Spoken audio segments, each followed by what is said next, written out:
Blog Talk Radio.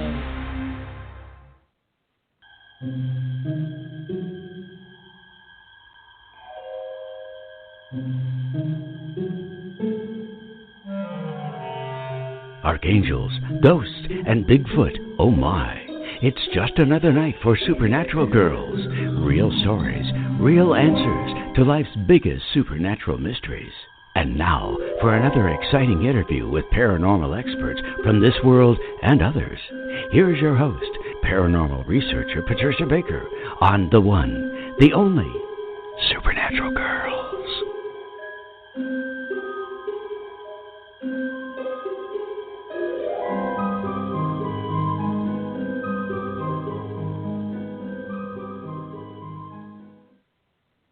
Welcome, everyone, to another exciting episode of Supernatural Girls Radio. I'm your host, Patricia Baker, and I'm here with my co-host, PK, Patricia Kirkman. How you doing tonight? I am just sitting here, all huddled up and cuddled up, and waiting for this exciting show we're going to have tonight. Oh, my goodness. We have a great guest tonight. Yes, we have do. Dr. Edward Bruce Bynum. Hey, he's from my neck of the woods. He is from Massachusetts. I noticed that. Yeah. Isn't that something? And he's joining us to talk about the Dreamlife of Families, his new book, The Psycho-Spiritual Connection. He is an expert on this, and we're so glad to have him with us tonight. We're going to bring him on in a few minutes. But first, we got to talk about a bunch of stuff happening. Did you know there was an earthquake in Tennessee, of all places? Yeah, that was incredible. I know. And my friend contacted me from Atlanta. She said, we felt it here. It was a 4.4 where I am in Atlanta. So this is not a good sign because this is right on the New Madrid fault, which yes, I don't know if is. everybody's familiar with that one, but if that goes, that could be pretty bad. In fact, when it did go big, and it was, I think, an 8 point something on the Richter scale in the 1800s, that church bells rang in New England when it hit down south. So that's how big of an earthquake it was. So, again, so much rocking and rolling, so many changes, so many strange sights in the sky. Everything is moving. Everything is moving fast. So there's a lot happening. We got to be able to cover as much as possible in our brief introduction tonight. Now, again, I want to mention for people who want to know what their numbers look like in the coming year, make sure you contact PK at patriciakirkman.com or on the supernaturalgirls.com website, and make sure you book an appointment to find out what's coming up for you.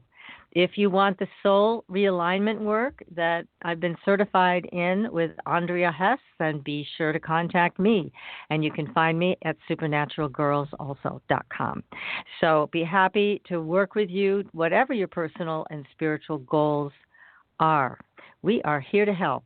So PK, you've got some interesting things with the numbers tonight. Tell us about that. Well, I got to thinking we all get stymied in finding gifts for others. And you'll find the complete part of this will be on my patriciakirkman.com page. But this is a little brief to show you how to take a look. It's gift by the numbers. If you take a person's birth month and birth day and add them together to a single digit and then add 3 for the coming year, that will tell you what this person's type is.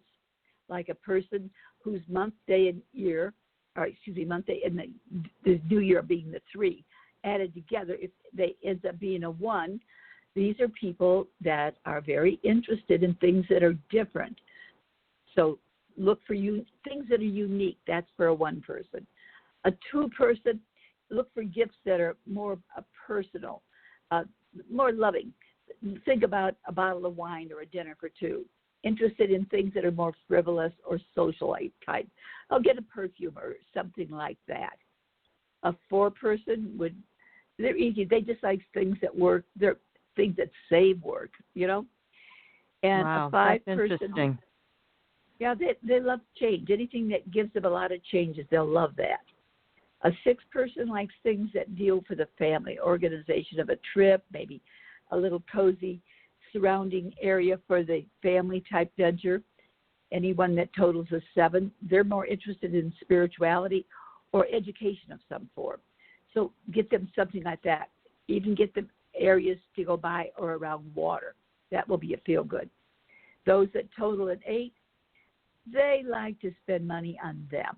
They like to have the best of everything. So give them the best you can with your budget. Think about it that way. And those that are in a 9, they like the theater or anything to do with the arts, something of that type.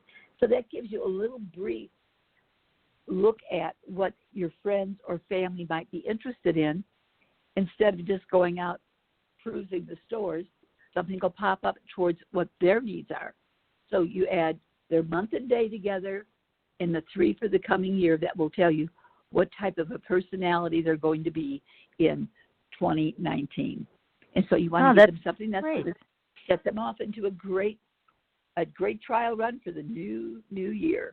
That is a wonderful way to approach gift giving, and it makes a lot of sense. You're not just giving them something that you find in the store, like you said, but it's something more attuned to who they are. So that's also more information about the gift giving based on the numbers. You can find that on Patricia Kirkman's website, patriciakirkman.com. So be sure to take a look, and you'll be sure to get the right gift. How wonderful, huh? That's great. That is absolutely great. Well, to me, it always works because it takes some of the pain out of looking for someone that you don't see that often, but you want to make sure they get something special. Yeah, that's so nice. I like that. That's wonderful. Now, I wanted to also go into the paranormal stuff that we've been working on. And as you know, George Lugo, who will be joining us next week, is a very famous George Lugo, an incredible psychic medium. In our opinion, he's the best in the world, and he'll be joining us for next week's show. But what George and I did this past week was we joined up on Skype with Kai Meggie, who is a very powerful physical medium. And we began renewing, I should say, our American Skull experiment, which we used to do with Becky and with Helene before they passed away. So George and I decided it was time to start this up again, and we invited Kai in, and we had some very unusual things happen. And the audio is remarkable. So what I did was I asked our friend Jeff, who is an audio expert, and he works on producing the show Dancing with Ghosts, to take a listen to our audio and tell us what he hears. Because one of the things that people talk about, now you know about the 411 series with David Paulides, and things that happens when somebody's on a cell phone and they're talking to someone and they go missing.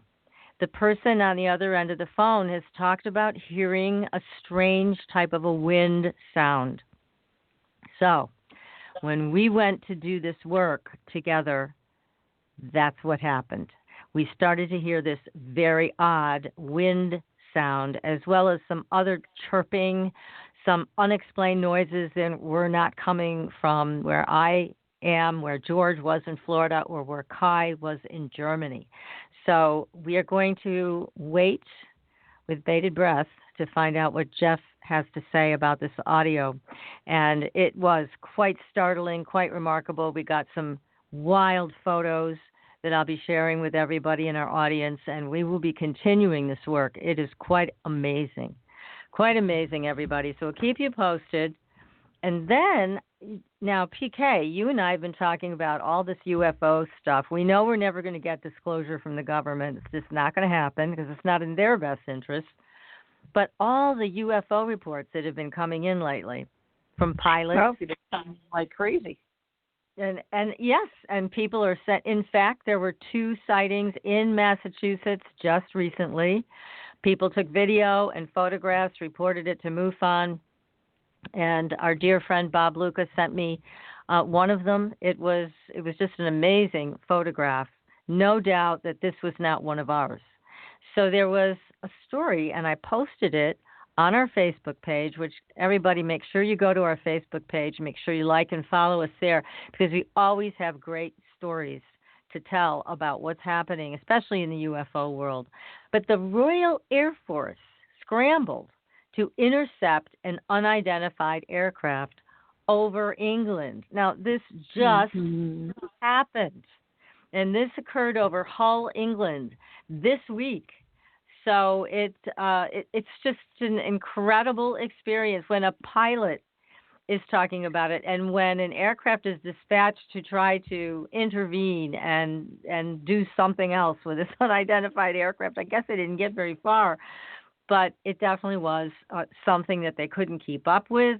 And you got to read the story. It's on our Facebook page, and this is just one of many UFO stories and sightings. They seem to be just increasing exponentially. And PK, you said that this was going to happen, and once again, you're right. Look at all this stuff going on, all these sightings today. There's going to be so much communication this coming year about the things that are different and things that are strange. February's got something going for it, and there's going to be some changes, whether somebody has to admit or fess up to what's really going on. But there's going to be some games played in January, and people are going to start to get angry. But come February, something's going to pop out from it, and they're not going to be able to deny everything. Oh, goody. Well, I'm ready, and I know our audience is ready. So heavens, yes. We are waiting. It's not that far away, so especially the way time's moving so fast. So before you know it, it'll be here, and we'll find out that what you predicted is coming to pass again. So tonight we have, as we talked about, a terrific guest. He's from Massachusetts. Yay, my neck of the woods here. His name, I know, it's nice to have somebody from my home state. Yeah. His name is Dr. Edward Bruce Bynum, and he is a clinical psychologist and former director of the behavioral medicine program at the University of Massachusetts Health Services. Now, he's an author of several books, including Dark Light Consciousness, and he's currently in private practice at the Brain Analysis and Neurodevelopment Center in Hadley, Massachusetts. And the name of his new book, which is terrific, it would make a great Christmas present, by the way, The Dreamlife of Families. Yes, the psycho-spiritual connection. So, Dr. Bynum, welcome to the show. Good to be here, Patricia, and I'm hoping that we have a live discussion, because this is something close to me, and actually it's close and dear to most people I know. This is about family life and about a dream life, and how the two intersect in ordinary ways, but sometimes in extraordinary ways. Now, you've been involved with dream analysis and working with families with dreams for many, many years. But what was it that took you down that road? Well, there's no one thing. I remember very clearly as a child listening to my grandparents talk about dreams.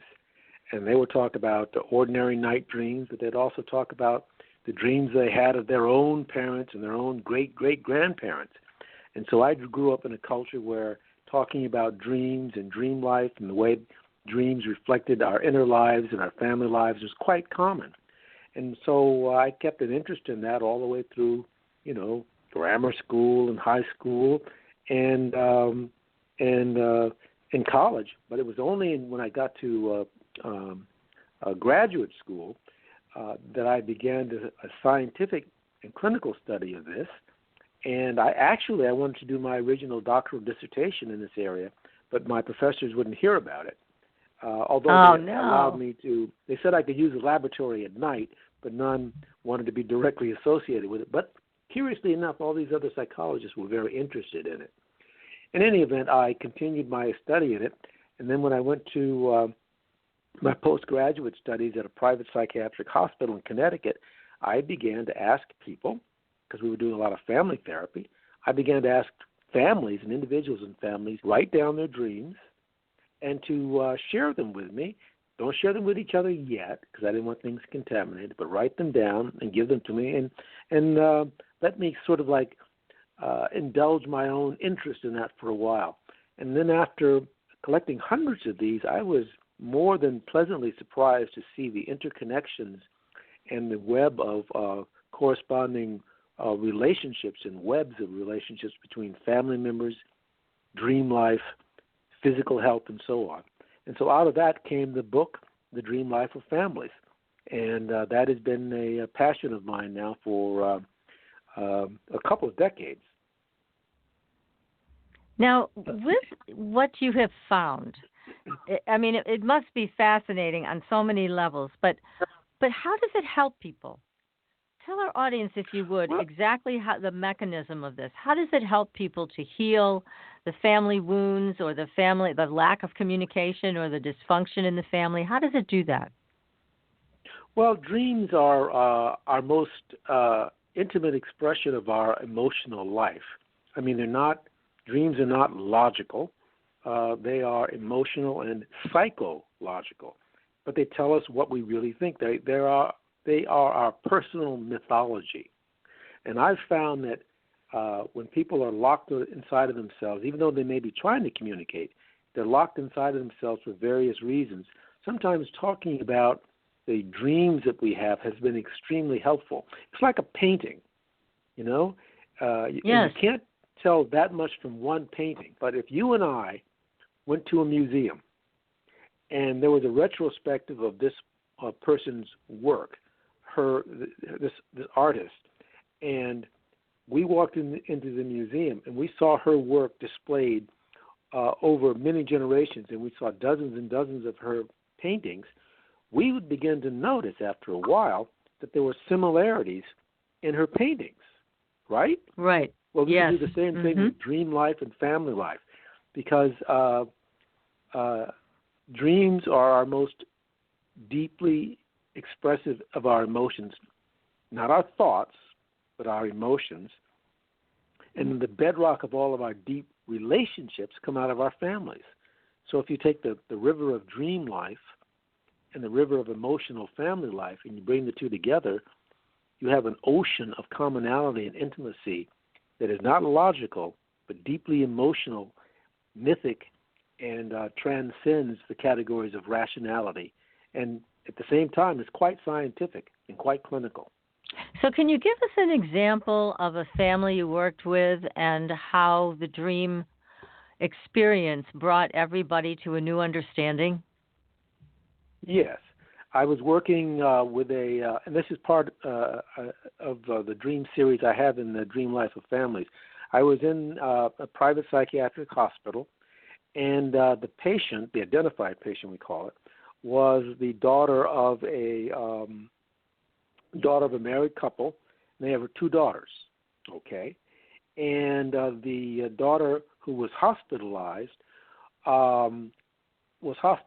because she was, let's say, not behaving the way the family wanted to in reference to her relationships with boys her age. And also the family was quite dysfunctional in terms of communicating with each other. And they couldn't quite figure out how to get out of the situation they were in. They felt overwhelmed by it. So I asked them to write down their dreams for me. Don't share them with each other, but write down their dreams for me to see if maybe there was some way, some commonalities, some shared experiences that might bring them together. Well, the daughter dreamed that she was running away a lot from her family, and she would almost get away from her family, except just as she was about to get away, she drove her car headlong into a tree. Boom, and that was the end of it. Right. Another daughter, a younger daughter, dreamed that a large, awful man was running around stepping on everybody and crushing everybody to death, and she couldn't escape. And then the mother of this family dreamed that she was often confined and couldn't escape and was feeling like she was drowning. Well, The family that produced this series of dreams consisted of a mother, a teenage daughter who was a hospitalized patient, and a pre-teenage daughter, and a father. And it turned out that the father was really the one who was quite unsettled, and all of them dreamed that he was trying in one way or another to control and yet subvert and crush them. And all of this came out in their different dreams in different ways. In other words, everybody had a different painting of the same emotional conflict. And by sharing this, at my behest, they were able to recognize that they were all, in a sense, imprisoning each other. And this opened up the sessions, and the father was able to sort of back off to see that as much as he tried to control things, he only made things worse. And the daughters saw that their trying to escape in their own ways led to a failure on their part. And it opened up the family session. And so we worked with our dreams in that session. So that's how the dreams were extremely helpful in that situation. Again, each person spun their own myth, their own story, their own symbols, but underneath the emotions were the same in everybody from a slightly different point of view. That is and absolutely I tried to work that into brilliant. a theory. Yeah, and it's I tried great to work because that into a theory in the dreams, how that happens. So there's chapters on how that occurs with families that come in with, and the primary symptoms of ACOA, or adult children of alcoholics. I have a whole chapter in there about pregnancy and dreams, because each trimester of the pregnancy, people tend to have slightly different dreams, the father, the mother, about the child coming. There's another chapter about how the families dream about physical health. And sometimes, and some of your readers and listeners will be very interested in this, sometimes dreams foretell of physical illnesses within ourselves. They foretell illnesses, physical illnesses that we oftentimes have. These are called prodromal dreams. And they're quite finally, accurate, right? All yes, these they are. dreams about health issues can be extremely accurate. I know we've had people on the show that have talked about that, where they've had dreams foretelling their cancer or something like that. And it's amazing how accurate it is. Yes, the clinical literature is aware of that. They're called prodromal dreams. They even have a name. And, well, if you think about it, I mean, most of our body is unconscious. We can't be thinking about everything that's going on in our bodies. You'd be overwhelmed. Right. So most of our body is unconscious, and the dreams that we have come out of the unconscious. So you have these two rivers flowing into each other, into the common ocean of our experience. And our dreams, because they don't have to be limited by logical, rational, waking state confines, are free to express a vast array of feelings. It's like painting or a movie. Now, painting and a movie can express many things simultaneously.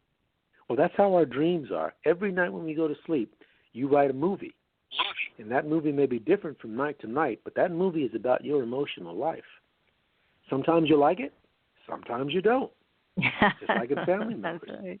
Sometimes we get along with people in our family. Sometimes we don't get along with people in our families. But in either way, this is what our emotional life is like. And so that is what the dream life of families is about, and broken down into different ways in which we deal with that. And because my training formally as a doctor is in clinical psychology, I was able to sort of draw upon the clinical literature in addition to the laboratory literature. And as we were talking about before, I try to break it so that there's a history, because we're not the first time in history that people have been interested in this. The ancient Greeks and Egyptians and indigenous American peoples have always been interested in our dreams. We've been fascinated by dreams ever since we were in the caves and the savannas of Africa. And so we're just a modern retelling of that. But now we have experimental science and experimental medicine to back up what's going on in our brains and our bodies as we dream. When someone says that they don't remember their dreams, The odds are they remember a portion of it, but they don't draw on it to get it out. Consequently, don't they lose some of that issue of what's going on with the family unit? Well, they can. Most people, depending largely on how your culture and your family respond to it, we remember our dreams or we don't remember our dreams, but we do dream. Mm-hmm. In fact, we run into a lot of trouble if we don't dream. Your brain, not only your mind, but your dream, your brain has to dream. It's a physiological phenomenon. On average, roughly every 90 minutes when we're asleep, our brain goes into a cycle called REM, R-E-M, a rapid eye movement, where our eyes move back and forth, back and forth. That's when we're having a dream. Well, if we stop a person from dreaming, long enough, they'll go a little crazy. In in the Korean War, one of the techniques the North Koreans perfected for brainwashing is they didn't allow a person to sleep. That's right. Now, the first, every time they'd start falling asleep, they'd wake them up. Well, the first 24 hours, the average person could handle that. Okay?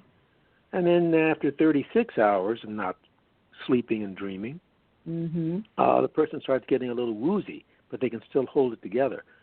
48 hours without dreaming, their mind begins to play tricks, and you're not sure if you're waking or dreaming. And then after about 60 hours of no dreaming, a person is not sure if they're awake, sleep, dreaming, or whatever, and that's when they can, shall we say, make a suggestion to the person. If you've ever seen the movie The Manchurian Candidate, that's how that's done. It's a brainwashing technique. Our brain has to dream. It is a physiological phenomenon. We have to dream. Otherwise, we become psychotic. It's true.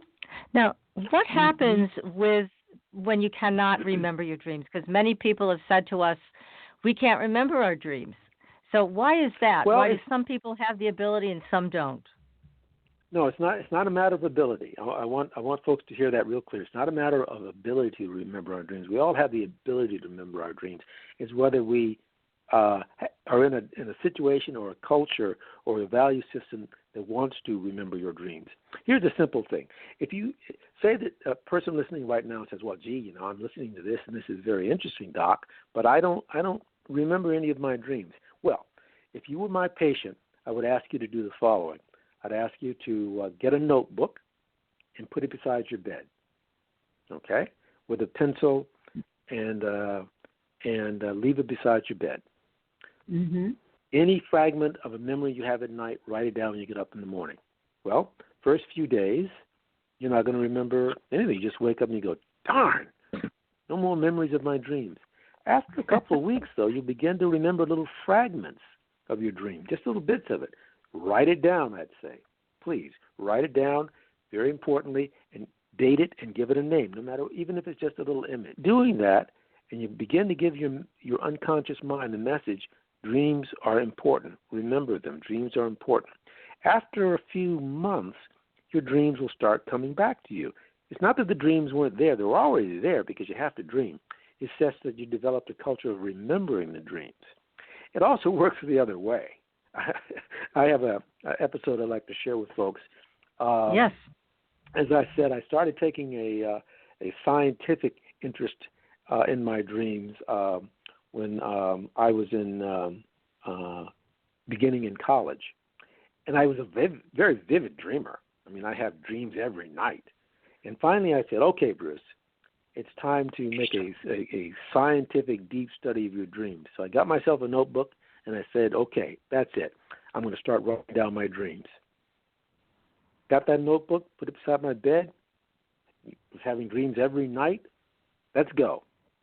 From that point on, I didn't have a single dream I remembered. Oh no! Why is that? That's right. That's right. And it took me about 3 to 4 months before my dreams started coming back to me in memory. Well, why would that be? Because that was my mind saying no. That's called repression. Okay. Wow. Your mind just says, nope, you're not gonna, I don't want you looking at this too close. Huh. And I knew what it was, but you can't do anything about it except stay with it. Stay with it. Stay with it. Well, after about 3 or 4 months, little bits of my dreams started being remembered. And then after a few more months, I was remembering my dreams on a regular basis again. But my mind stepped in, my question, and said no. Wow. So it was an interesting Rebellious lesson in little humility. mind. Interesting lesson in Yes. humility, because a part of me didn't want to really understand what my dreams were saying to me. And it took me a while to get to the point where I was able to sort of, again, after about a half a year, to have them come back as vividly as they are now. Wow. So we all have this aspect of our mind. It's called the unconscious, and it's called repression or suppression. And Freud was one of the first ones to really uncover this, Yes. Yes. PK, you had a question? Well, I was thinking, because since you and I have talked, and because of what you yourself do, I always get a little intimidated because I very rarely ever remember a dream. I feel like I don't dream. And once in a blue moon, I'll remember something.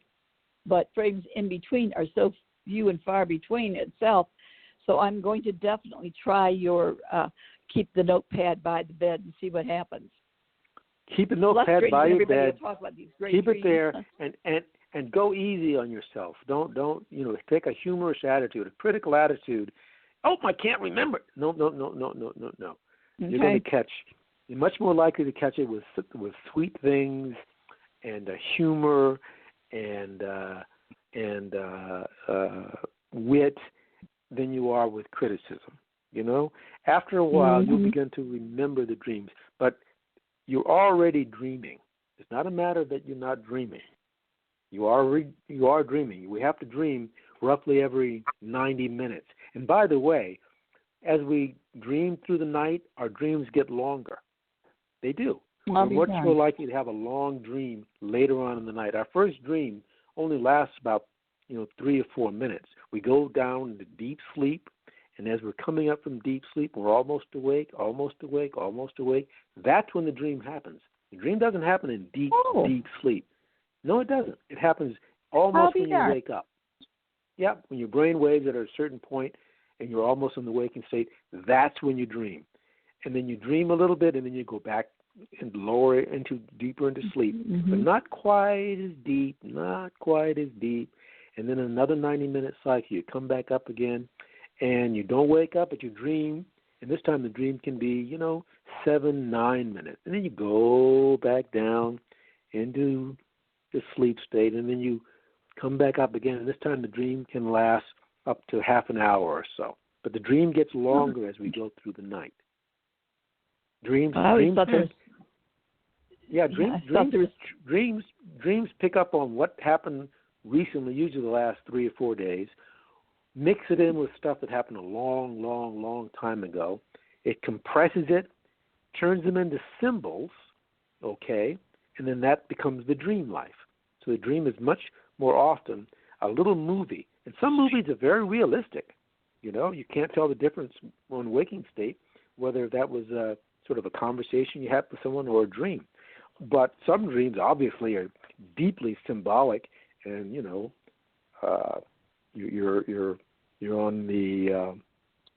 on the Titanic, and you're talking to the people who are the musical band on the Titanic, and you're asking them this and that and so on and so forth. Seems realistic that you're doing it. And then you wake up in the morning, you realize, oh, that was a dream. But at the time you were having that experience, it seemed very realistic. And in point of fact, dreams can have all kinds of bizarre things going on, but most of the time when it's actually happening, it's just regular reality to you. You're sitting in a restaurant, and all of a sudden Michelle Obama comes in, and she's talking with Donald Trump, and then they go out both and get into a car, and they're going to go to the donut shop. And you want to know, can you join them in the donut shop? And they say, well, yeah, there's enough room. Come on, get in the car. And so you get in the car and you go with them. to the donut shop. When you wake up in the morning, you say, well, that was obviously a dream. But when you were having Yes. it was just regular, of course. I'm going to go to Right. donut with Michelle Obama. Right. Amazing. Right. Now, and so now we were doing that all the time. you talk about, Dr. Bynum, the fact that people have precognitive dreams often about health, or they can about health. Now, what about having a dream that also gives you a treatment that says this is what you need to do to get well? Have you found some of your patients have experienced that? I've only found a smaller number of my patients who've been sophisticated enough to be able to get information about what they should do about a situation in a dream. More often, the dream will tell them about what they are afraid of, or what they hope for, or what might happen as a result of their illness. It takes a pretty sophisticated person, though, to find out, to get from a dream what they ought to do about their situation from the dreams. Now, don't get me wrong, dreams are often problem-solving situations, and you can, but the best way to do that is to incubate what's called incubator dream. What does that mean? You can actually, it takes a little while, but you can actually set it up so that you can have a certain kind of dream or a certain kind of reaction to a dream. And it's called dream incubation, where you say to yourself each night before you go to sleep, tonight I'm going to dream about, let's say you want to become aware or lucid, it's called in a dream. You want to be aware that you are dreaming. And you say to yourself during the day and before you go to sleep at night, tonight I will awaken in my dreams. It may take you months or it may take you a couple of years, but at some point it will be clear to you when things are going on in a dream that this is a dream. You've just awakened while you were dreaming. And believe me, that is a very, very, very interesting experience. I have a chapter on the lucid dreaming and how to enter the lucid dreaming state. And it's very, very profound and interesting. It has profound spiritual implications in addition to healing implications. The ancient Egyptians and later on the Greeks used dream incubation to actually find cures for their patients and for themselves in dreams. In fact, for about 1,500 years, all around the Mediterranean basin, there were these dream temples that people would come to have a dream analysis and to have a certain kind of dream induced, in which the god of dreams, so the goddess of dreams, would come to them in a dream and tell them what to do about their physical illness. For over 1,500 years, human beings from the southern parts of Greece and Italy to Middle East to Egypt over to Libya were involved in this whole culture. It went on for at least 1,500 years. It actually started in ancient Kemetic Egypt about 4,000 years before Christ, and then it up and gradually spread. And interestingly enough, most of the headmasters of these sleeping academies, they were called, were women in the ancient world. That's interesting. Yeah, they were. Yes, Very they were women. They were women. And with the rise of patriarchy, that eventually declined, but that was the case for about 1,500 years, from Egypt to Middle East to Greece to Italy. That was the way it was. They were the keepers of the dream wisdom. They were the keepers of the dream wisdom. It survived for a while in southern Europe on into the beginning of the what we call after the fall of Rome, and entered into the Dark Ages. But it still persisted for a while. And then as they were beginning to come out of the Dark Ages, and women were still doing this, it really got stamped out, and it got stamped out aggressively by the rise, believe it or not, of male-dominated physicians. Ah, Yes. no kidding. So the dream keepers, and the midwives were the ones who did this. They were usually the doctors and the surgeons and so forth. But with the rise of the medical academies, the right to do this kind of stuff was taken away from women, and they were seen as witches. That's how that happened. Gosh, well, I hope we're coming through this a different way today. Now people have permission, to remember their dreams and to work with their dreams. Now, also, there's a lot of phenomenon that goes around with dreams. We have the possibility of prophetic dreams. How do you know the difference between a prophetic dream and just a regular run-of-the-mill dream? Well, if you have prophetic dreams, chances are you've been having them for a while, okay? It's not all of a sudden you've been having your regular sleep and you wake up one night and boom, that's a prophetic dream. I know. No. You've had some sense that your psychic channel has been opened. Every human being, by the nature of the fact that they are a human being, has this capacity, innate capacity. And in some people, a small percentage of us, it's awake. The channel is open.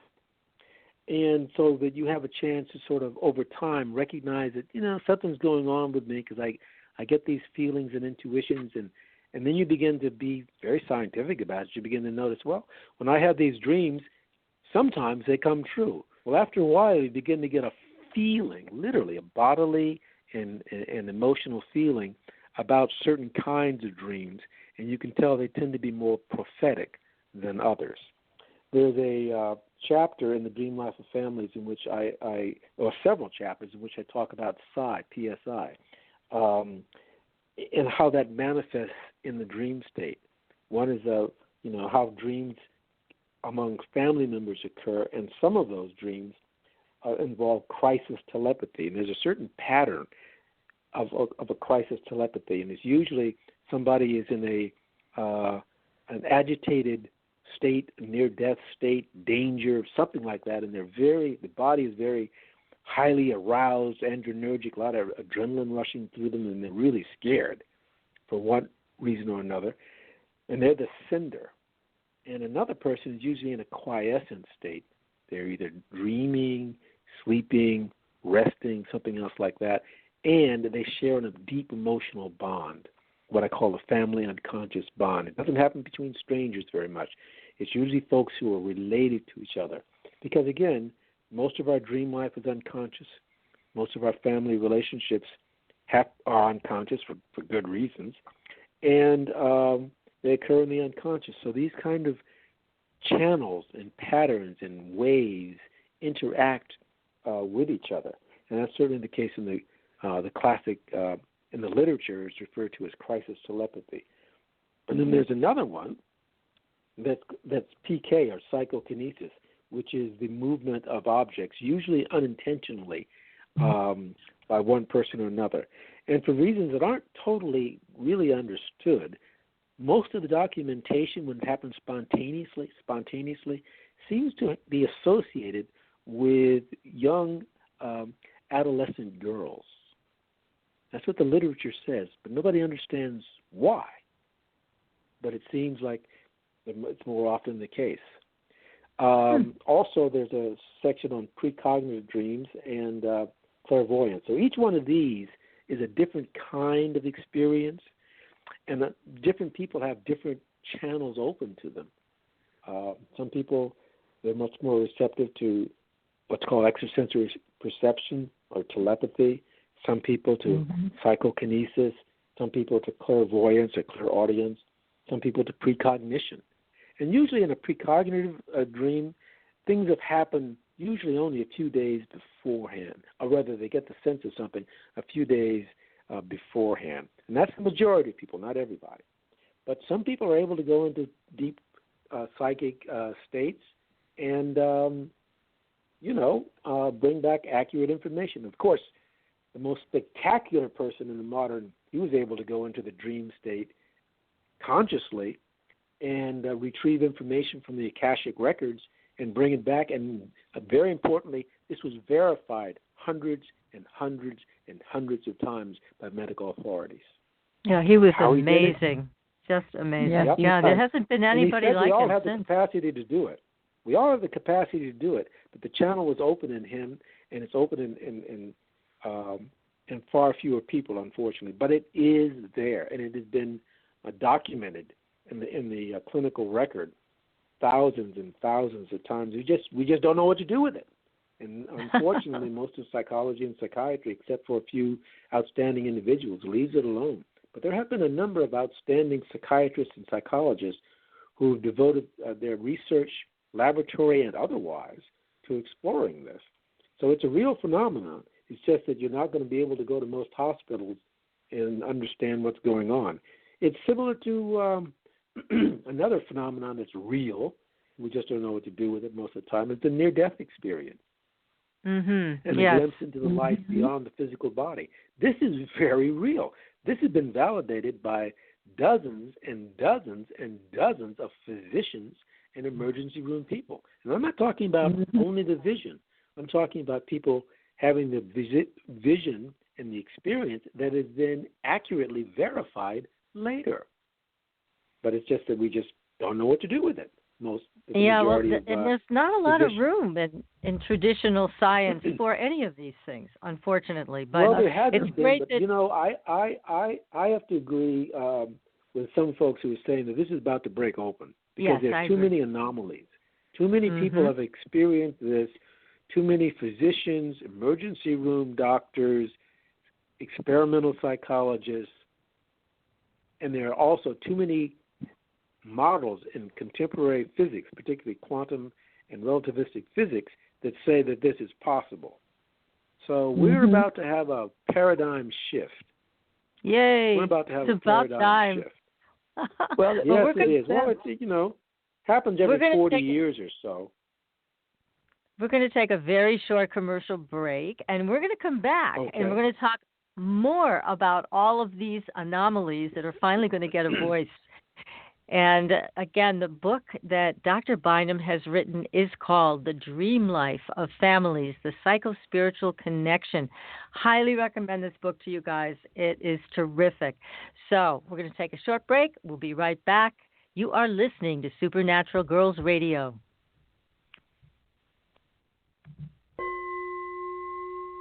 Are you ready for a new experience of freedom and powerful connection?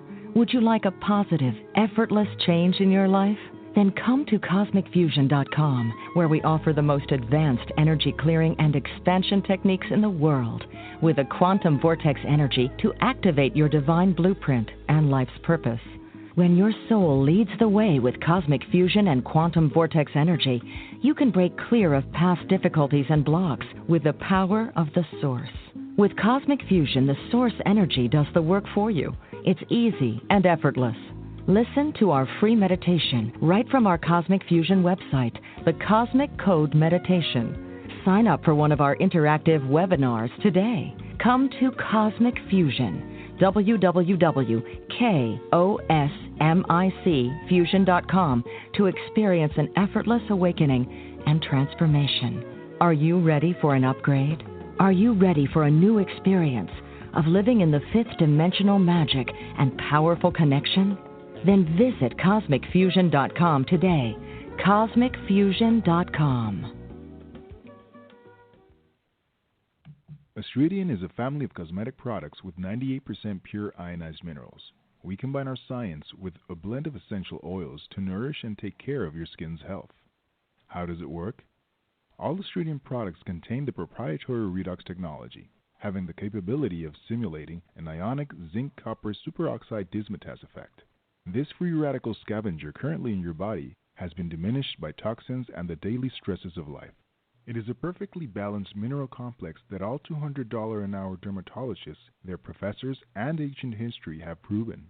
Redox technology is a process of reducing the skin's oxidation by transferring electrons from a radical state to a stress-free normal condition.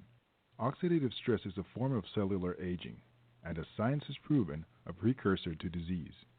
The free radical theory of aging states that organisms age because cells accumulate free radical damage over time. Damaged cells are not beautiful, but healthy cells are. The Astridium family is presented in 4 different uses that cover unique benefits to your body. They are the Essential Anti-Aging Series, the Multivitamin Series, Sports Series, and Professional Series. Regain your youth with the power of Astridium. Visit www.astridium.com and inquire. Use the code SUPERNATURAL and receive a 10% discount on your first purchase. Astridium, the beauty of being healthy. Your property tax bill. Have you seen it lately? It's frightening. Your property taxes are going up while your home value is going down. It's time to fight back and win. For the real truth about the property tax system, get attorney Pat Quintilian's book, Are You Getting Screwed on Your Property Taxes? How to Find Out and How to Fix It. Attorney Quintilian answers all your questions and gives you the facts you need to fight a property tax bill that is spiraling out of control. You'll also read about what happens to property owners who don't check their property records, only to find out too late they're taxed on square footage, fixtures, and even buildings that they don't own. Is this happening to you? Learn your rights. Buy attorney Pat Quintilian's book today. Are You Getting Screwed on Your Property Taxes? How to Find Out and How to Fix It. Available on Amazon.com. Welcome back, everyone, to Supernatural Girls Radio. I'm your host, Patricia Baker. I am here with my co-host, PK, Patricia Kirkman, and our guest tonight. We have a terrific guest, and his name is Dr. Edward Bruce Bynum. He's the author of a new book, The Dreamlife of Families. It's an excellent book. We are talking about the psi phenomenon and dreams and how people are starting to accept some of these things. Even if we don't have an explanation, we're talking about it. So, Dr. Bynum, here's another question, and this just came in as a text. There is a phenomenon of the hag. People have woken up, the hag. People wake up in the middle of the night, and they see this old woman face in front of them, hair blowing in the breeze, and they can't move. They're paralyzed, and it seems to be a fairly universal phenomenon. It can happen to anybody in any place on the planet. Are you familiar with that one?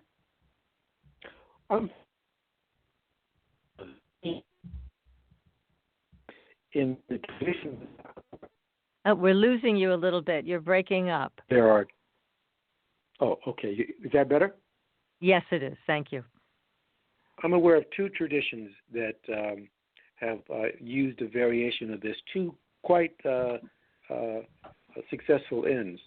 One is there is a tradition among the folks of West Africa in particular, Nigeria, Ghana, Benin, that has spread to South America, the Caribbean, and so forth.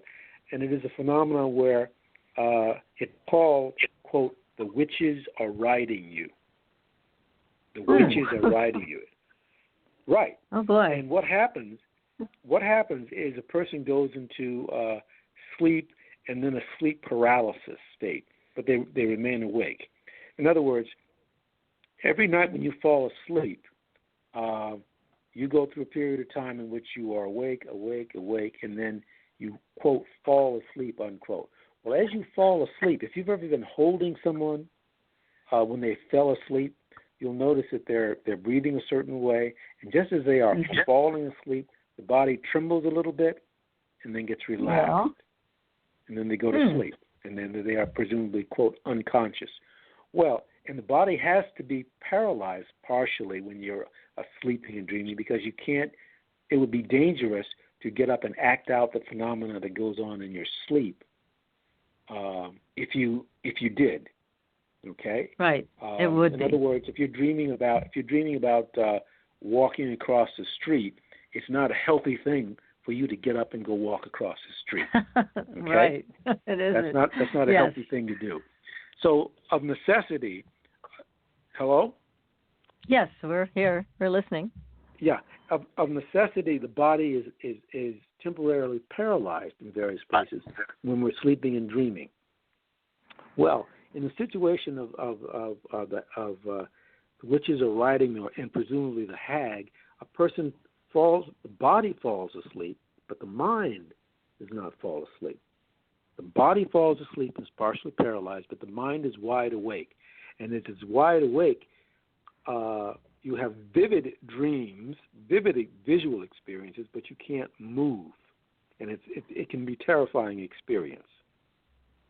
Okay? Yes, it so can that be. is what it can be, unless you realize what's going on. But it feels like your body can't move, and the first thought that comes to mind is, I'm not going to be able to breathe. Well, a moment's reflection will show that, yes, you are breathing, and that you've probably been through this before. And again, we all go through that every night for a couple of seconds when we're falling asleep.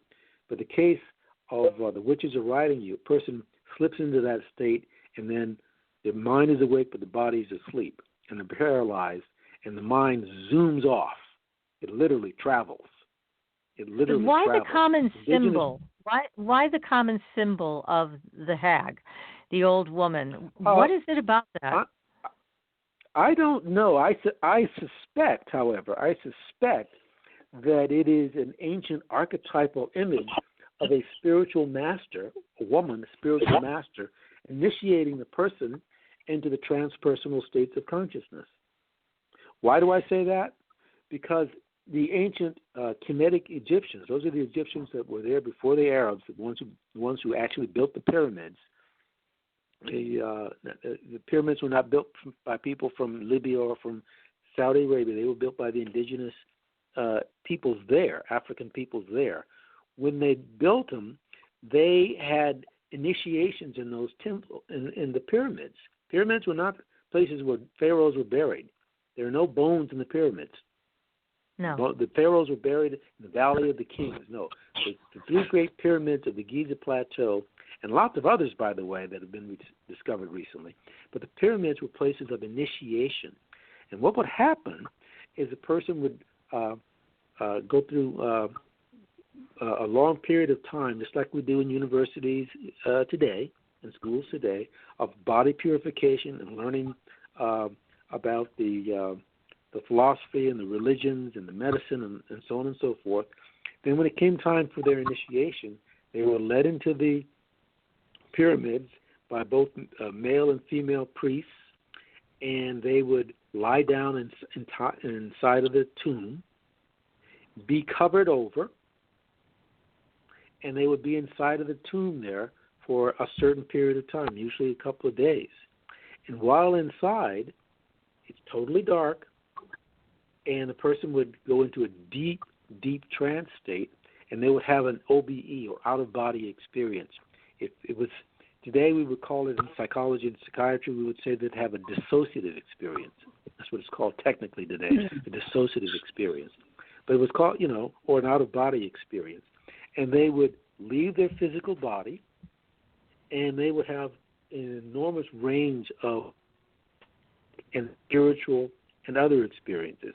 Psychic and spiritual are not the same. They would have a number of those kinds of experiences, but they would be prepared for that. They were prepared by their training for that.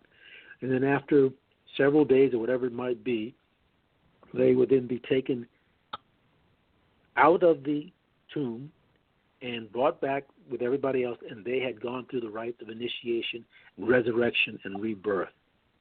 The whole story and mythology and mythos and reality of resurrection began with the ancient Egyptians 5,000 and 6,000 years ago. 5,000 and 6,000 years ago. And that's where it was learned. And that's why later on, when it moved up in the Middle East, that became part of the religion of Christianity. Yeah, they kind of stole a lot, didn't they? Yeah, they stole an awful lot. But the point is that we still have the capacity to do that today, and we do it spontaneously, haphazardly today. But that's what I believe that hag imagery comes from. It's a deep archetypal image of a spiritual master. if you have this experience with a hag, as long as you could stop screaming long enough, she might actually teach you something. Well, you're right, and that's the power of what's called lucid dreaming. When you become aware that you are dreaming, then you can steady your fear, and you can stare down and into what that image is doing. And if you, with enough training, you can, instead of running from it, you turn and you ask, what do you want, or what are you here to teach me while you're dreaming? And you will be profoundly moved by what she will tell you, because she will tell you something profound and deep about yourself, because it's your deeper self talking to yourself. And it's quite intimate. It's quite intimate. And powerful, very powerful to be able to face your fears. It is transformative. It is a profound, transformative experience. You don't have to be rich. You don't have to be overeducated, but you do have to have commitment and faith and a determination that your spiritual life is as important, if not more important, than in many other aspects of your life. And so that archetypal hag image is the image of a spiritual master here to teach you something. You know, in the Western world, the hag has taken on a negative connotation. In the ancient world, she was not negative. She was Athena. She was Isis.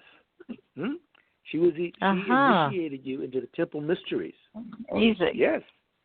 That is really a wonderful explanation. I'm loving this. This is a terrific explanation about this phenomenon, and it makes perfect sense. It really does. And you're also drawing from some other aspects of using your dreams to confront your fears, which I like. And did that start with the Sonoy tribe? Is that, because I've heard this over and over again, the Sonoy tribe in Malaysia, where they taught their children to face fears in their dreams? Is that where that comes from? Well, no, but they were practicing this, but the practice itself is literally thousands and thousands of years old. The Sonoy did it, and they didn't do it as much as people thought they did it, but nevertheless they did do it. And but the ancient Egyptians used to do the same thing. They would teach you to go into the dream state, go into the temple and be buried in the tomb, and there confront the great gods of fear. And in the ancient Egyptian world, the great gods of fear were the crocodile and the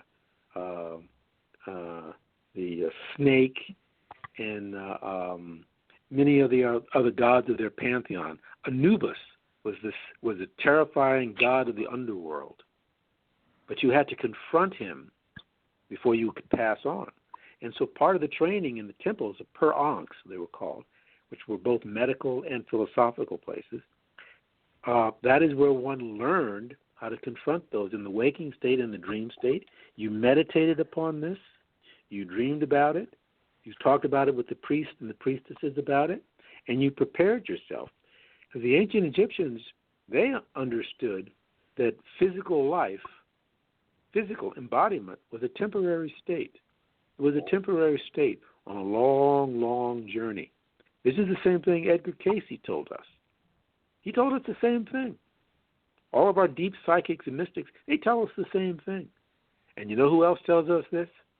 Quantum mechanics. Mm-hmm. It does. Yes. It does. It tells us the physical body is the condensation of energy. But energy is all-pervasive. It's neither created nor destroyed and endlessly changed. It is quantum mechanics and relativity. And so the physical body is real. Don't get me wrong. It's quite real. But it is a limited subset of reality. And who and what we are is much vaster than that. But we have to prepare ourselves for it. Now, and with studying ancient a dream Egyptians, is one way of doing that. It definitely is. And then also, if you look at the ancient Egyptian culture and everything they knew about the brain, I mean, if you look at the sacred eye, you're looking at the pineal gland. There's so much that they knew and understood that we are just scratching the surface on now, don't you think? Yes. Well, the ancient Egyptians were the first ones to discover the unconscious. They were. They called it by name. They had two names for the unconscious mind. It was called the primeval waters of Nun and the Amenta, the all-black underworld of objects, things, creatures, and so on and so forth. But they knew what the unconscious was. They called it by name. They called it by name. So they knew that. And they knew an enormous amount about physical, underline the word, physical medicine. In fact, their knowledge of physical medicine was not exceeded until about the middle of the 18th century in Europe. Remember, the ancient Egyptians, that because of the practice of mummification, they took apart the body. And they knew all the different parts of the body. They knew about the meninges of the brain. They knew about what happened if you put pressure in this part of the brain, how it would affect that part of the body. They had a certain form of neural surgery called trephination, where they would go in and relieve pressure on the brain, usually encountered in battlefield trauma of one kind or another, to help the person. So they knew about this because they studied mummification for thousands of years. So they knew about this dural matter of the skin, or rather of the brain. They had over 200 anatomical parts of the head. They were quite sophisticated about this. Quite sophisticated. Yeah, they really were. Ignorance and arrogance that makes us think that we're the last I two know, centuries, the only time we knew anything. No, they also knew that cancer can be cured with high heat. There's actual ancient writings where they discovered this, and it is true. Cancer cells die at like 106 degrees. So they were so advanced in so many ways, yet we haven't even found a way to tap into all the knowledge they have, which is kind of sad. We've missed out on a lot of these things. It is kind of sad.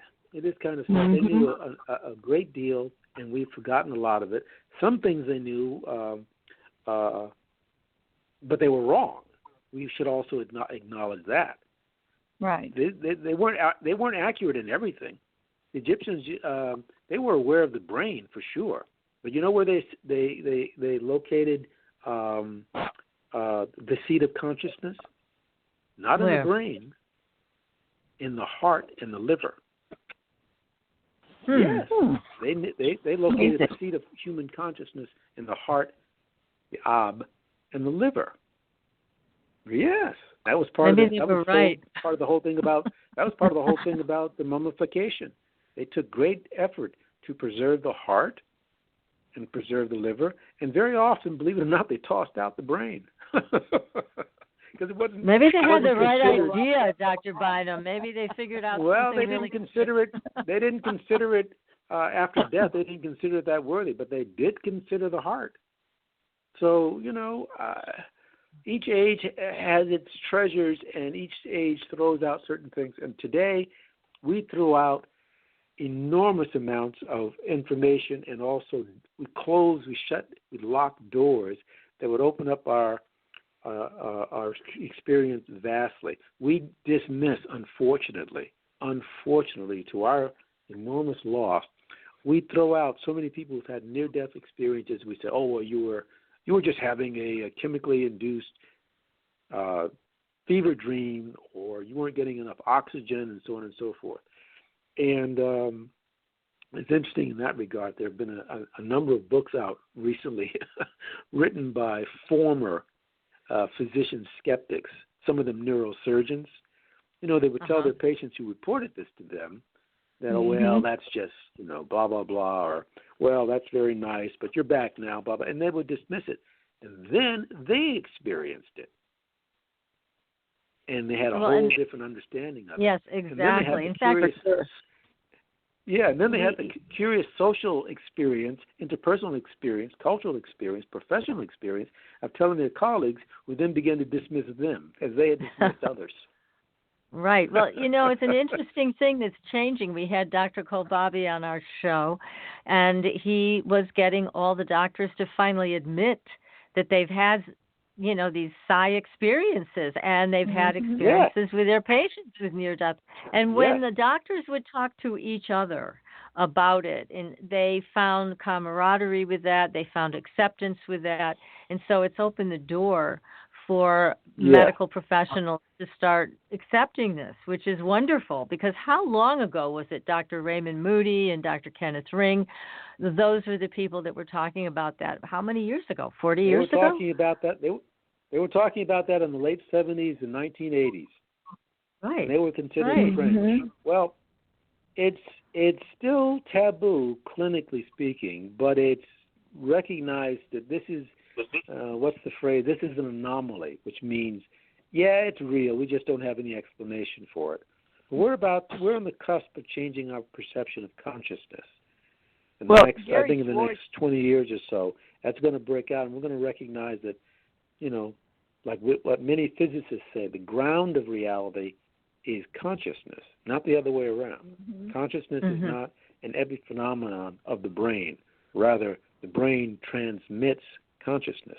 And I realize that's not the predominant view right now, but more and more physicians and neuroscientists and people in experimental areas of physics are coming to see that, including a lot of psychologists are coming to see that.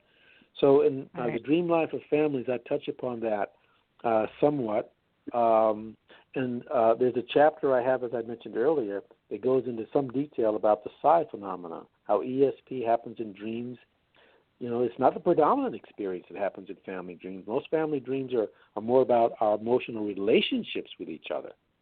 Mm-hmm. Okay? They're not necessarily psychic at all. They're deeply emotional. And some of them are, about family conflicts, family loyalties, the regular wolf of living in intimate circumstances with people, with all the conflicts, the good things, the bad things. Family life is complex. So all of that is that is for sure. That's for sure, I mean, you can have a brother or sister you can't stand, but you still love them. Right? Yeah. That's right. So it can be very so the family dynamics and the root patterns of our relationships developed in our family are reflected in all of our relationships with all other people. How we handle conflict, how we handle authority, how we handle love, rejection, all of that kind of stuff has its origins in the psychodynamics of family life. And so actually most of the Dreamlife of Families is about that, with several good chapters, I hope, that did focus on ESP, crisis telepathy, psychokinesis, precognition, and the pattern that I saw that keeps being reflected when that kind of happens. You can't make it happen, but you can kind of predict when it's going to happen, and you can recognize a pattern when it does happen. But it's the kind of situation that you can't make happen. You can increase the likelihood of it, but you can't make it happen. Well, there's been a lot of interesting things that have occurred with dreams when it's coming to something like 9/11. Because before 9/11 happened, there were lots of people that had precognitive dreams about it. And these weren't necessarily dream experts, that have been paying a lot of attention to their dreams. Right. These are everyday people. And you talk a lot about how we're all connected.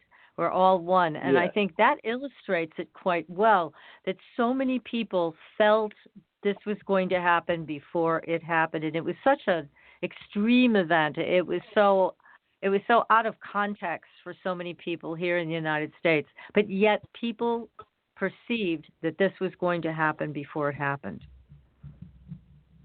Well, that's true. And there have been attempts I've heard of people trying to connect thousands and thousands of people to report their dreams and see what kind of patterns are emerging to possibly predict some of these phenomena. I don't know if it ever got off the ground, but I remember being at several meetings of the International Association for the Study of Dreams with other dreamers, of psychologists, psychiatrists, social workers, writers, artists, and so on. And there was much discussion of that possibility of developing something like that. I think it would be fascinating. I suspect that's a possibility. That's more complex. I think, however, the way that it would, if it's going to happen, would probably happen by an organization or the government or foundation or whatever, gathering and having on staff dozens upon dozens of proven precognitive dreamers and watching their dreams and see what comes up. That's much more likely to be able to be controlled and also, quite frankly, to keep secret. A lot of stuff in the government is kept secret. Yeah, that's too much. A lot of stuff in the government that is kept secret we don't like because the government doesn't think we're ready for it. And I think it grossly underestimates us. Oh, absolutely. So there's a lot of it's stuff something there so that in the future will be like, well, of course. Of course. Well, yes. I mean, it's obvious that there's so much more to us. We are more than our physical body. And the government does try to cover a lot of these things up. And they try to silence people, for example, that have had interdimensional or UFO contact. And it's absolutely appalling. It's appalling. Because all of this is a part of our consciousness. I mean, I think so too. But, on the other hand, here's a counter argument. Here's a counter argument, okay? I know it's not a popular one, but here's a counter argument. Let's say that it's 1947, and we have a couple of downed UFOs in Roswell, okay? And it's clearly, and we recover spacecraft and alien bodies. If the government had come out the next day and said, oh, by the way, creatures from another world or another dimension have come to Earth, what that would have done is it would have set off widespread panic and fear throughout the world. It would have. So, what is a reasonable way to handle that? This is what I'm leading up to. This is what I'm leading up to. A reasonable way to handle that. A reasonable way to handle that would be to have people in Hollywood and other places begin making movies, cultural things about spacecraft, about people from or beings from other worlds coming to the Earth. And you do that over 3 or 4 generations until it gets to the point where people are not frightened of it anymore. And you gradually get people acclimated to it. There's an argument to be made that that's a better way to introduce a population that otherwise would be terrified. Yeah, but they're doing it now. We're now more terrified of the government than we are of the UFOs. Right. That's what they've created, is a culture of lies and harassment, and now they're more to be feared than anything from another planet. That's what they've created. That's true, and that government order is obviously crumbling right in front of our eyes. We all see it. Right. The former Soviet Union studied this, and, the Russians, they've been public about it, that this is what's going on. They have. They've come out and they've said in so many words, yeah, we have little visitors, not little, but we have visitors from other worlds. Other countries in the former Soviet Union, leaders of those countries have said that. The former defense minister of Canada has said it. A lot of whistleblowers in the U.S. have said it. So it's there. It's just a matter of it slowly coming out. But nevertheless, it will come out. And when it does, officially, the population will not be terrified. They'll be like, yeah, I kind of knew that. And that's how we were kind of introduced to it. And that makes sense in a certain way. But the old government ways of handling it are falling apart. But that was the best they could come up with at the time. You're very generous, Dr. Bynum. Well, I'm giving him the benefit of the doubt. You really are. I'm giving him the benefit of the doubt. 1 out of 3 isn't bad.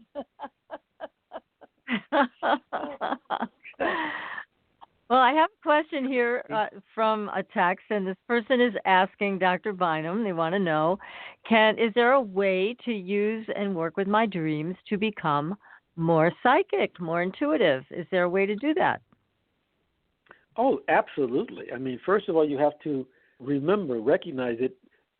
The very fact that you are a human being, you are already, on some level, a psychic being.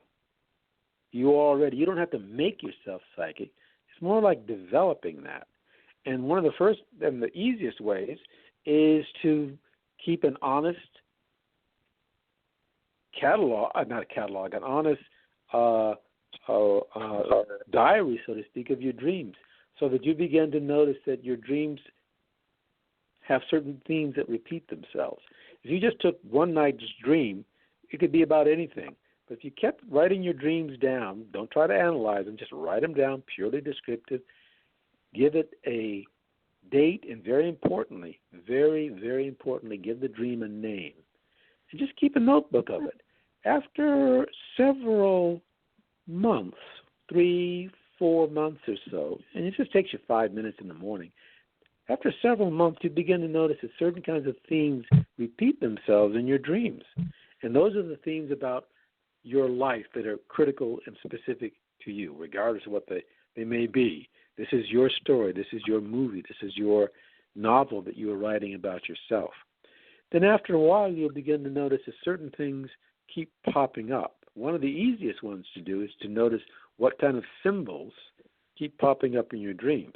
Let's say that you notice, when you write your dreams down, that very often, for whatever reasons, your hands show up in your dreams. You're either cooking food, you're ironing a shirt, a dress, you are raking leaves, you are driving a car, whatever it might be, but you're using your hands. Then you can begin to start meditating just before you go to sleep on remember my hands, and asking yourself when you're awake during the day, when you're just using your hands, is this a dream? Just do it reflexively. Is this a dream? 99.9% of the time, the answer will be no. But every now and then, when you ask yourself when you're doing something with your hands, is this a dream, it'll be apparent to you that, yes, I am dreaming. You've just become lucid. You've just become lucid. You've just become self-aware that you're dreaming. And then the door is open. And that allows you to begin to deepen your mind, and that can go in a direction that is in the direction of healing, in a psychic direction, or another direction. It kind of depends on you, and nobody can quite tell you that. You have to experience it yourself. But once you begin to do it, fascinating, and it begins to open up your interior life in a way that you hadn't anticipated before. So it's not illegal, but it is taboo. And that is a way to become more more naturally that's a good answer. Psychic. Now, here's another question from another listener. Yes, it makes sense. Now, this is a question from someone who's been working on their dreams for a while, and she says that there are ancestors that she has very little knowledge about from her immediate family. However, she is aware that there are some shamans in her past from a European country. Would she be able to get in contact with them through her dreams? That's the question. Yes, the answer is an emphatic yes. And one of the ways of doing that is to consciously and intentionally, and maybe even verbally, invite them in, especially before you go to sleep at night.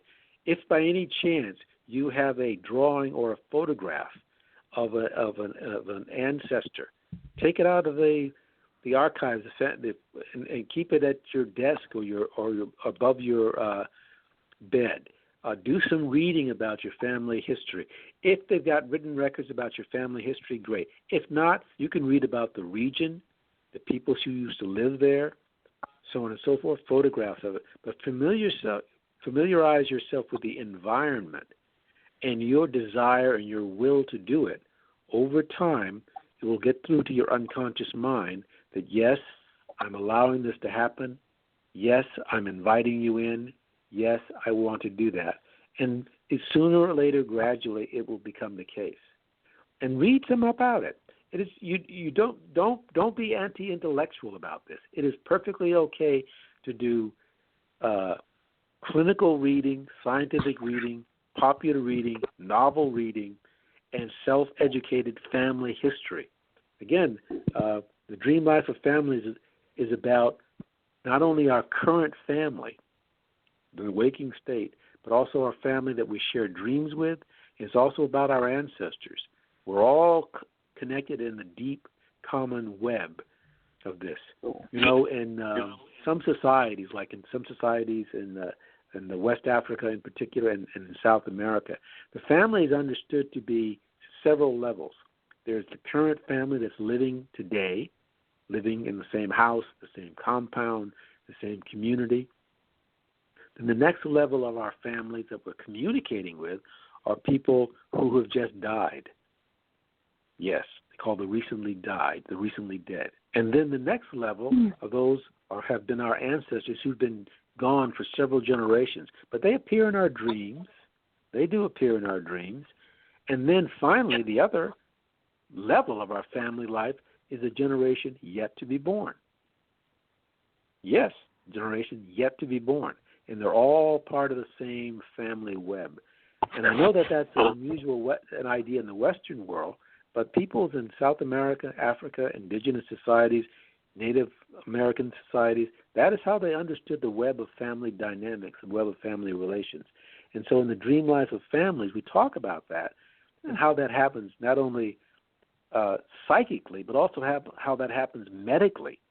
Because if you think about it, you are your great-grandparents' bodies in continuum through time and space. You have the same, often genetic makeup as your great-great-grandparents. You have their same bodies, same cells. That's very interesting. And in some cases, the same memories. In some cases, the same memories. It's called the family unconscious and the collective unconscious. That's what it's called in psychology and psychiatry.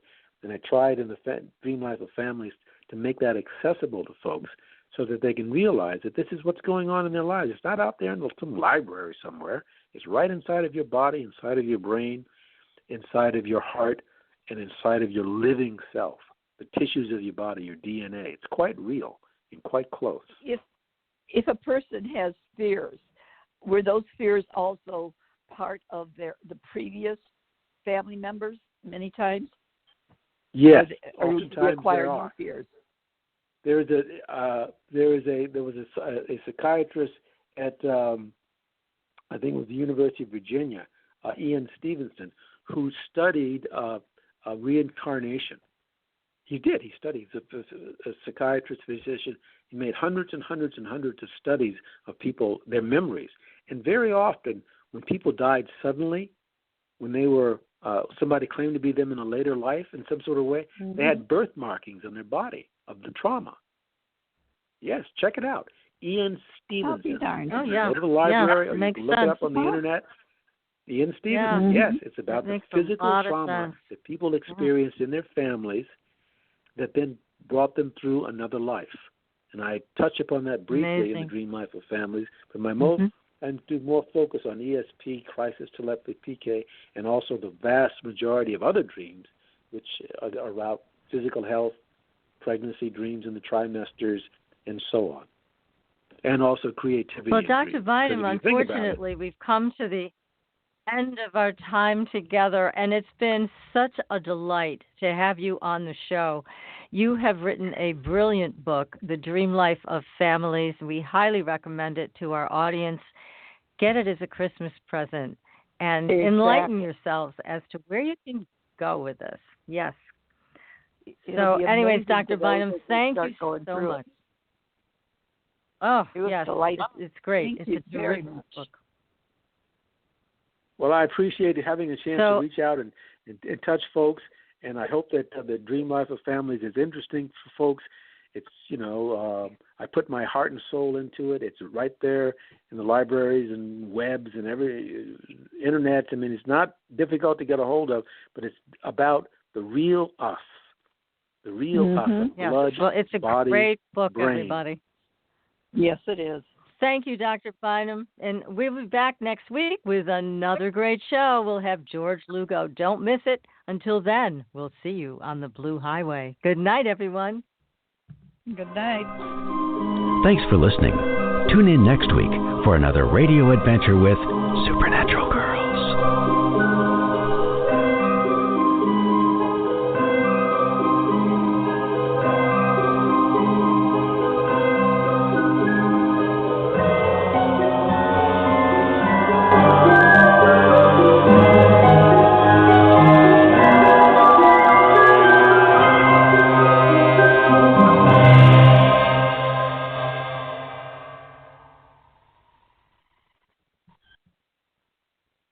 Hey, thanks, off the Dr. air? Bynum. That was a terrific show. Good. was. I'm glad we Yes, it seems like we were getting heated up there. Yes, It was very great. good indeed. I know our audience loved it. They loved it. It was a terrific show. Thank you so much. It is really a great book, and I'm sure that you'll get people interested in purchasing it. So thank you again for coming on the show. It was wonderful. Well, I really appreciate it. It was very thought-provoking and stimulating for me, too. All right. Like to hear that. Keep us posted. Okay. We know you're going to be writing another book, so we'd love to have you come back. Well, great. we could talk about dark light consciousness, too, but that goes off in a totally different direction. Okay, we'll have to get a copy of it and read it. And that's right. Yeah, it's in the same place, but it goes off in a totally different direction, but we'll see. So I appreciate being on your program, and we'll see you further down the road. Take care. Okay, Have a thanks, good Dr. holiday. Bynum. Good night. All right. Good night. Good night. Good night, my dear. Hey, I hope you feel better. Well, I'll tell you, I sat in the chair with the ice pack as best I could until I couldn't take it. Finally, I realized I'm on my phone, got my bed, and I've been stretched out on top of the ice pack so I could be. My back was killing me. God. Oh, you So poor thing. Well, I doubled the ice pack. I thought, well, I feel so bad having to say I can't do. And I thought, well, if I could just keep the ice on it, which has helped because it goes up. yes. That damn table was, well, it's just a slave board, and my spine just felt like raw meat by the time I got out of there. And that damn I little feel box. so bad for you.